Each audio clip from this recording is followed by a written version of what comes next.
नमस्कार। उत्तराखंड पंचायत चुनाव का एग्जिट पोल लेकर मैं हाजिर हूं, आपका हर्ष काफर। वैसे बिना मुद्दे के चुनाव का एग्जिट पोल निकालना गांव की दुकान में ओट्स मांगने जैसा है। देखो, जिसने शराब पिलाई उसकी 60% जीत पक्की है, जिसने पैसा दिया उसकी 70% और जिसने दोनों दिया है उसकी 95% जीत पक्की है।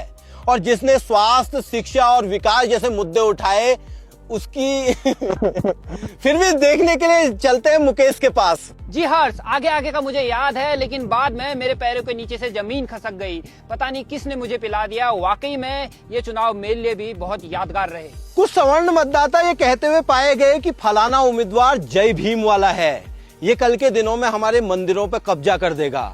हालांकि उनके मतदान से समीकरण में कोई फर्क नहीं पड़ता। जो बिरादर एक दूसरे का मुंह नहीं देखना चाहते थे, अचानक रातों रात उनमें झिमोड़ एकता देखी गई। उन्होंने किसी को जिताने के बजाय किसी को हराने के लिए मतदान किया। तमाम करारों के बाद भी जो राग देवता नहीं खोल पा रहे थे, उम्मीदवारों ने एक दूसरे के 3-3 पीढ़ियों के राज खोल डाले। चुनाव लड़ा सरुली देवी ने, बधाइयां मिली गणेश को और जश्न मना रहा है सुरेश। इसी के साथ पंचायत चुनाव का झल्ला खत्म हुआ।